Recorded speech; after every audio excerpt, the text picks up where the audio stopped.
안녕하세요. 강남 아이디안과 대표원장 김중훈입니다.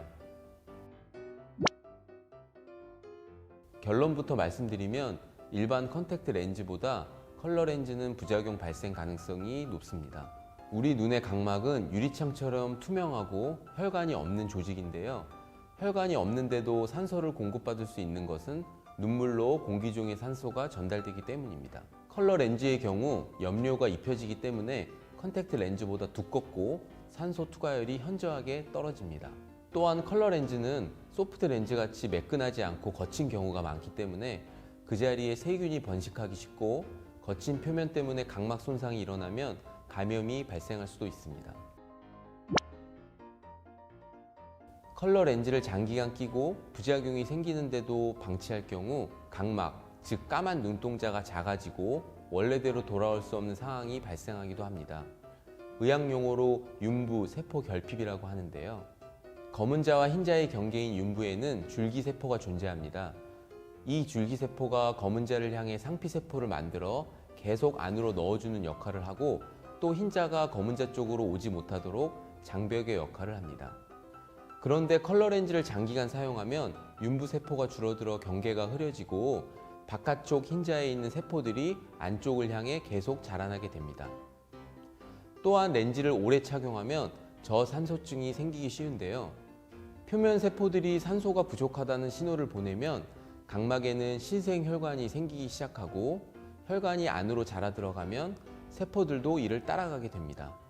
그러면 각막의 결막화가 진행되어 검은 자 주변이 하얗게 변해 까만 눈동자가 작아지게 되는 거죠. 뒤늦게 렌즈 착용을 중단하더라도 이미 작아진 검은 눈동자는 다시 돌아오지 않을 수 있습니다. 시력 교정이 목적이 아니라면 컬러 렌즈는 되도록 착용하지 않으시는 게 좋습니다. 컬러 렌즈를 절대 포기할 수 없다면 꼭 필요한 날에만 될 수 있으면 짧은 시간 착용해 주시는 것이 좋습니다. 착용 시에는 인공 눈물을 되도록 많이 넣어 주시는 게 좋습니다. 시중에 판매되는 렌즈 각막 곡률은 평균 값에 해당되는 건데 그게 모두에게 다 맞을 수는 없습니다. 렌즈를 착용했을 때 불편한 느낌을 받는다면 각막 곡률이 맞지 않아서 그럴 가능성이 크죠. 혹시 착용 시 이물감이 심하고 불편하다면 무리하게 착용하지 않는 것이 좋습니다. 렌즈 착용 전 병원을 방문하여 렌즈를 착용해도 되는 눈인지 확인하는 게 먼저이고요. 병원에서 각막 곡률과 눈 상태를 먼저 보고 렌즈 처방을 받는 것이 원칙입니다.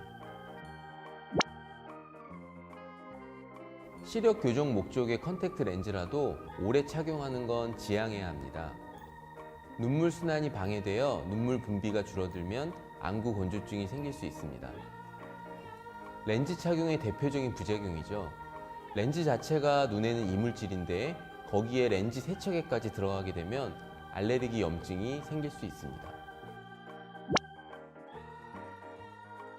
너무 피곤하거나 과음을 했을 경우 간혹 렌즈를 끼고 주무시는 경우가 있는데요. 렌즈를 착용하고 자게 되면 수분층이 줄어들고 각막에 상처가 생기며 그 자리에 세균이 번식해 각막염이나 심할 경우에는 각막궤양을 유발할 수도 있습니다. 각막염은 치료가 잘 되더라도 혼탁으로 남는 경우가 많고 심할 경우 난시를 유발할 수 있습니다.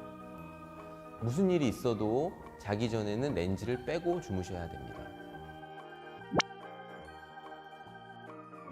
청결이 무조건 1순위여야 합니다.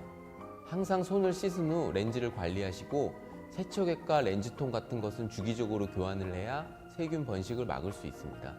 렌즈 자체가 워낙 촉촉한 상태라서 세균이 번식하기 쉽습니다.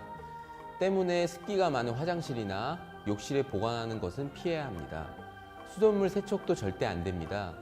왜냐하면 수돗물, 특히 정화되지 않는 수돗물에는 아메바라는 세균이 살고 있습니다.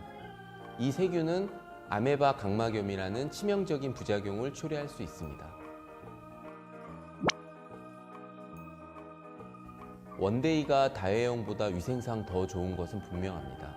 먼지나 사람 몸에서 나오는 단백질은 렌즈에 달라붙은 뒤 렌즈 세척을 거치고 보존액에 담그는 과정에서 변성이 일어납니다. 이것이 다시 눈에 들어가면 심한 트러블이나 알레르기 반응을 일으킬 수 있습니다. 따라서 한 번 쓰고 버리는 원데이가 다회용보다 위생상 훨씬 좋은 것은 당연합니다.